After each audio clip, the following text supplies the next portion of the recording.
I love Magic, I love Civ 6, and I love Canada! Welcome to my Magic Civ 6 cards.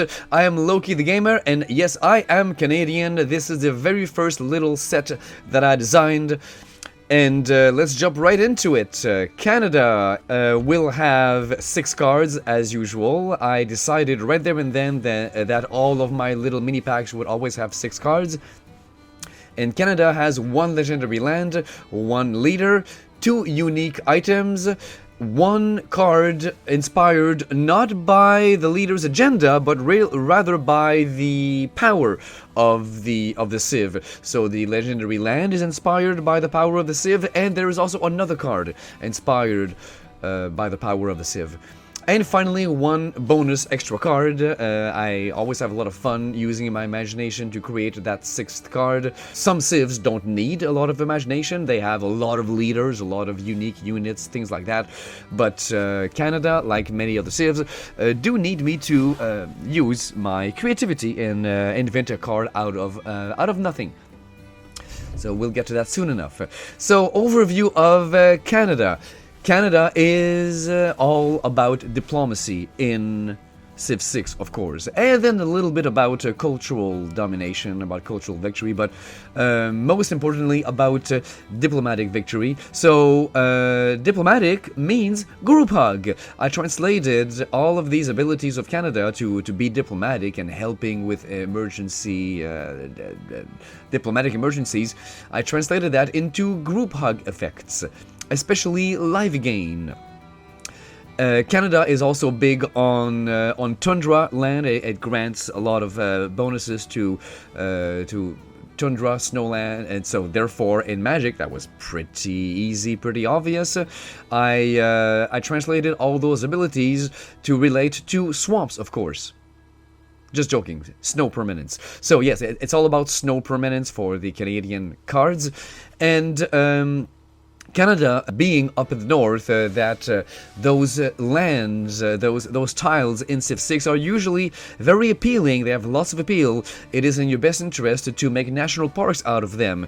In fact, Canada has a leg up. It has a very easy way of making national parks. So you'll see, national parks will be a theme. National park equals culture, and culture, according to my neat little chart here, equates to a bunch of things, but in this case, it equates to tapping opponents' creatures.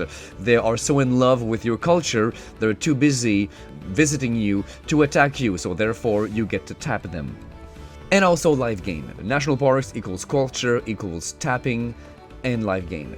The color identity of Canada will be white, of course, the most peaceful color, and also green to reflect the vast swaths of forests of the Canadian land. So growth, peace, that's what Canada's about, or about. So let's jump right into the Canada Civ 6 ability called the 4 Faces of Peace.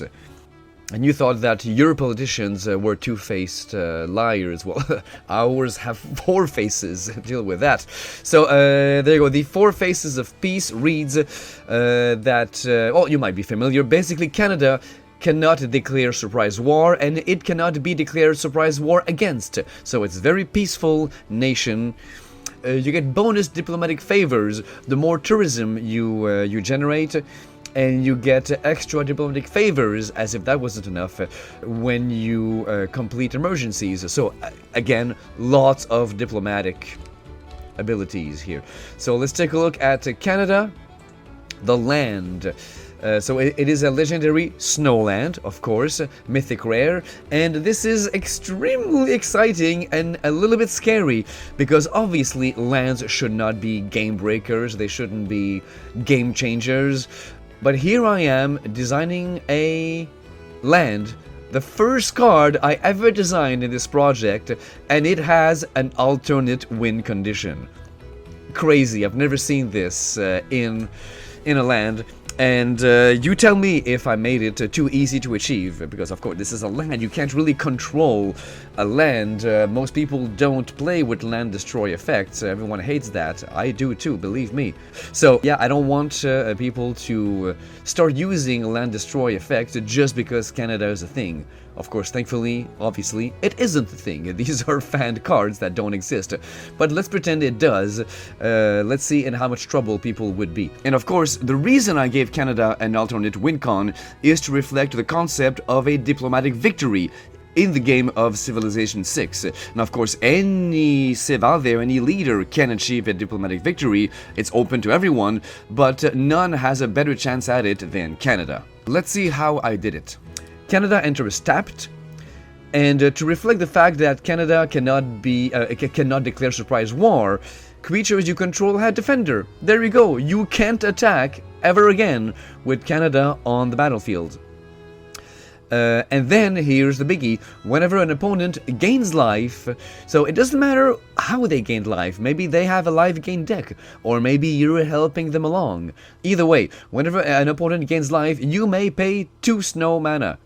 If you do, tap up to 2 creatures to reflect the fact that that Canada is diplomatic, is cultural, so you don't get attacked by those creatures because those creatures are in love with your culture. So there's the cultural aspect of it here.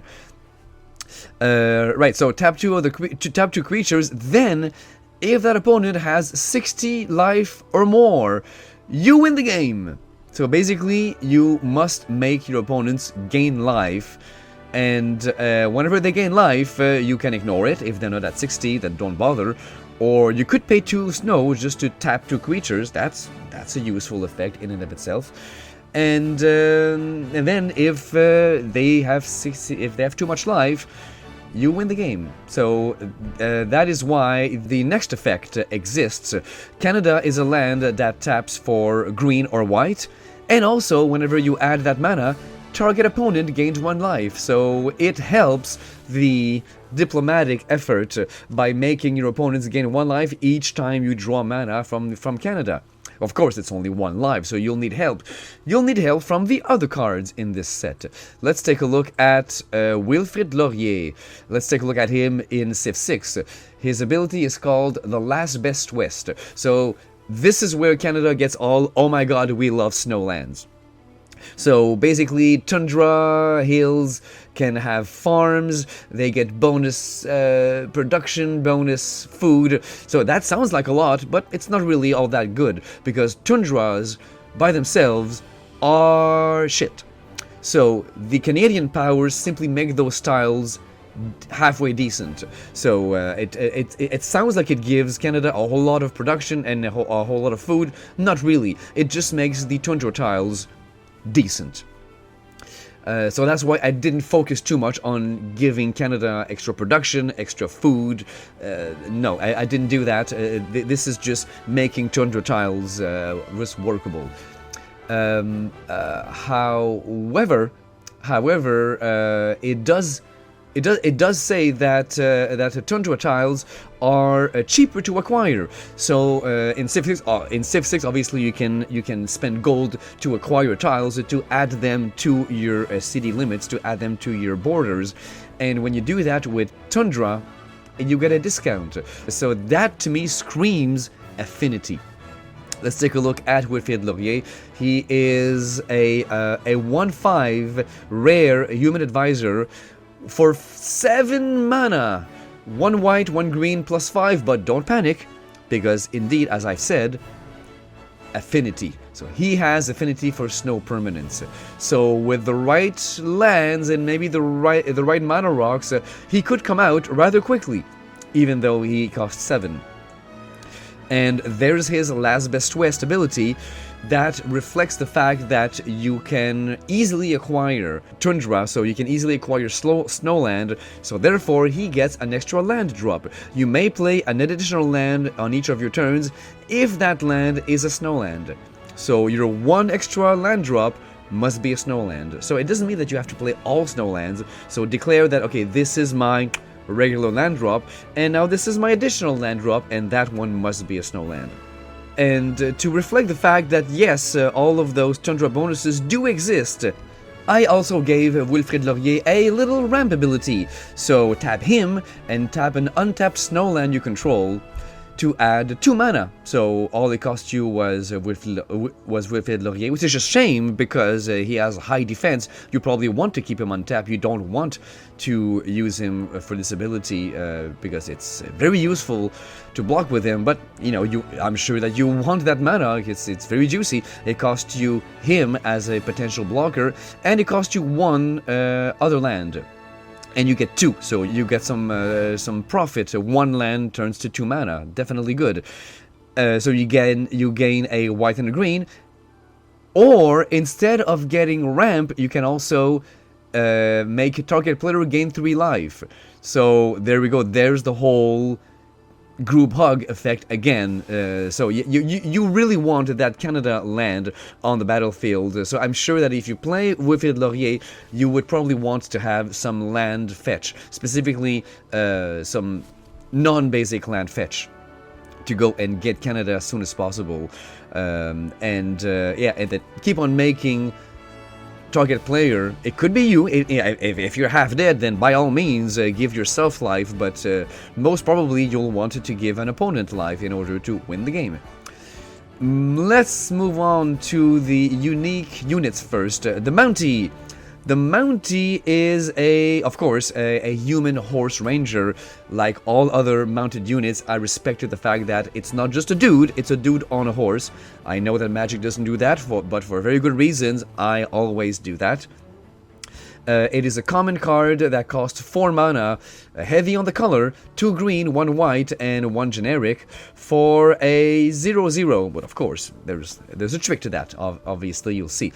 It has Defender, because I wanted all the Canadian, everything Canadian must have Defender, everything must be non-aggressive.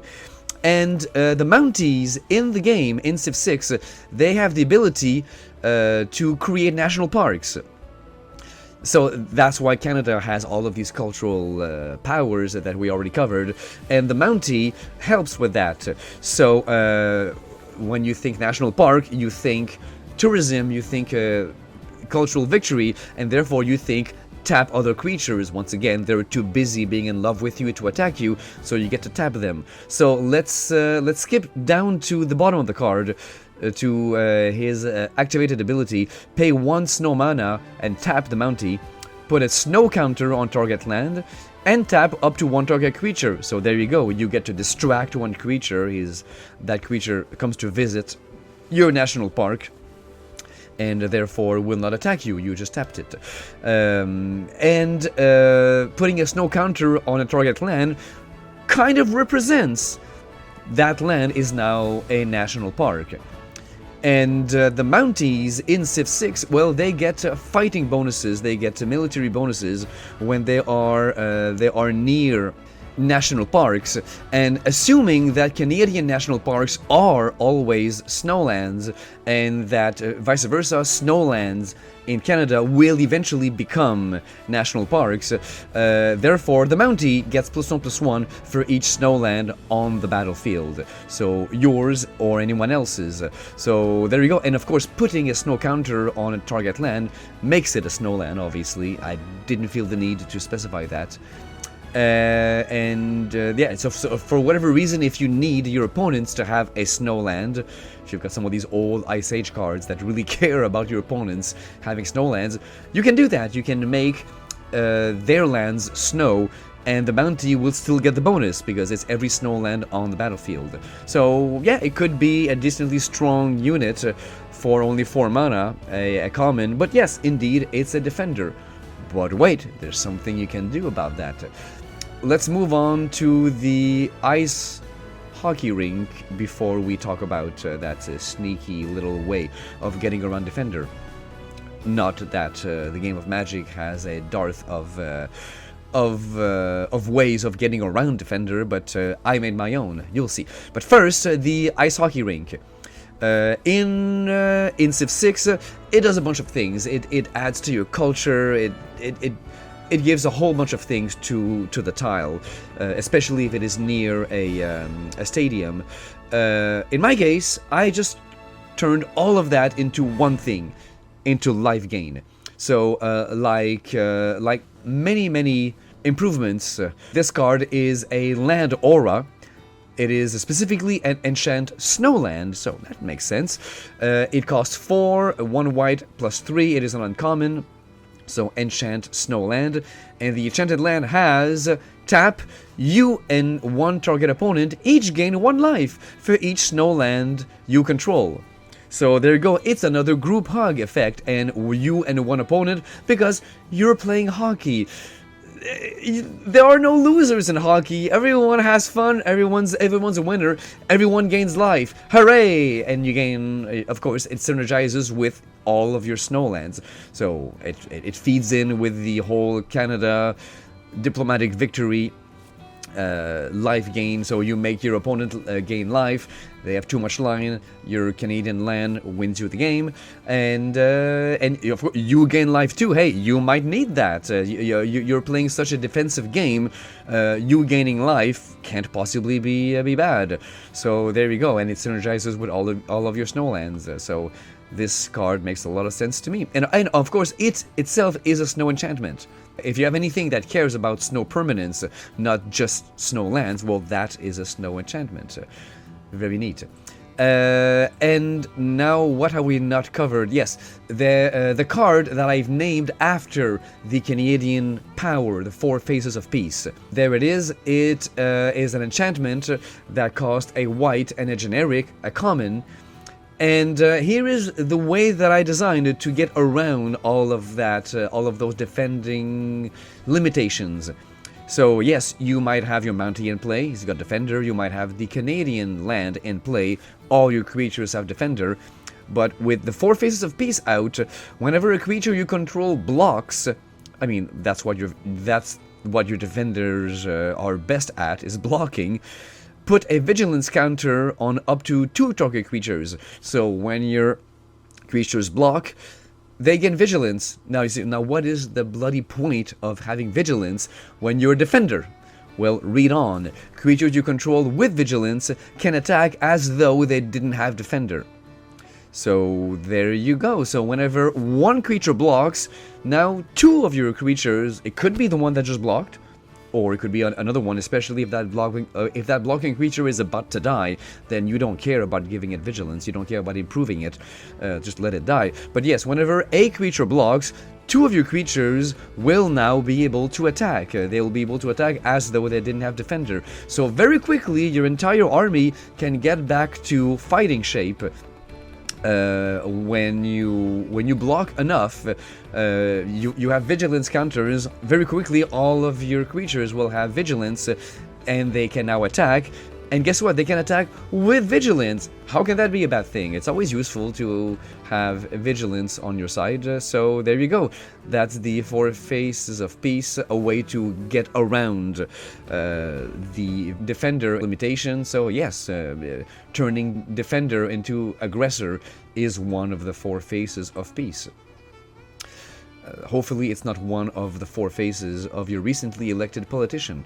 Diplomatic Emergency is the last card that I designed for this little mini Canadian set. And this one also plays into the big group hug concept. And I made this card to reflect the concept that, yes, there are diplomatic emergencies in Civ 6. And I gave it to Canada because Canada is the civ that cares the most about those. So there you go. The diplomatic emergency is now part of my project, and it's part specifically of the Canadian little mini set. For 4 mana, 3 white plus 1, you get to cast this uncommon sorcery. And now follow me. It's a little tricky. Choose target player. All other players other than the target player that you chose, all of the players starting on your left, so not starting with you. Most of these cards stay starting with you, but this says starting on your left. All of the players starting on your left may pay any amount of life. The chosen target player gains life equal to the total amount of life paid this way. So there you go. And it's very important that you start on your left. So player on your left that isn't the target player chooses an amount of life to sacrifice, and then the next player, then the next player. So all the way back to you. It's important that you have the last word. You are the last player to do this. So everyone gets to sacrifice life, and then the target player gains that much life. And basically, that is a very nasty way of winning the game. If you have Canada, the land, out, you sacrifice enough of your life, and boom, that player might end up with 60 life, and you might just win the game. And why is it important that you have the last word? Because of the last little paragraph. Players who paid more life than any other, or tied for the most, each draw 2 cards. After all, this is a diplomatic emergency. In Civ 6, there are rewards for contributing to diplomatic emergencies, so there had to be a reward here. So even if this doesn't win you the game, even if you don't get a player up to 60 life, even if you don't have the Canadian land in play, this is still a very nice way of drawing 2 cards. And yes, it's important that you have the last laugh, that you have the last call, because you get to know, you get to overbid everyone if you choose so. If you have enough life, if it's not too rich for your blood, you get to overbid everyone and give more life than anyone else, and guarantee that you and you alone will get the 2 cards reward. Or you can be nice and decide to share that reward. There can be deals that can be made before this card takes effect, and then up to you to decide whether to honor these deals or not. Yeah, you'd better. I mean, you are Canada after all. Anyway, so here is the very first little set that I designed. I hope it doesn't show. I hope that these are still neat, balanced cards that reflect the Civ 6 abilities, as if it was one of my last ones ever designed. Honestly, I don't remember which one was my last one. Maybe it'll come back to me as I record more of these. Anyways, as of this date, I have already designed all 300 cards for this project. I just haven't recorded all of the audio for my presentation. So I will see you again later when I get to do all of these videos, all of these recordings. Can't wait to share all of my other sets with you. Do let me know which one you are more eager to see, and tell me, would you play Wilfrid Laurier? Would you play him as your commander? Do you already have a snow-themed deck? I think that Magic as a whole has not given us enough meat, enough reasons to build snow-themed decks. So I think that having a card like Wilfrid Laurier and all of his Canada cards would be very neat. So not only he is a snow-themed potential commander, but he is a group hug that can win you the game in a very interesting way, in a very diplomatic way. That's exactly what Civ 6 has in mind for Canada. So I think it suits it very well. But let me know what you think, and I will talk to you later.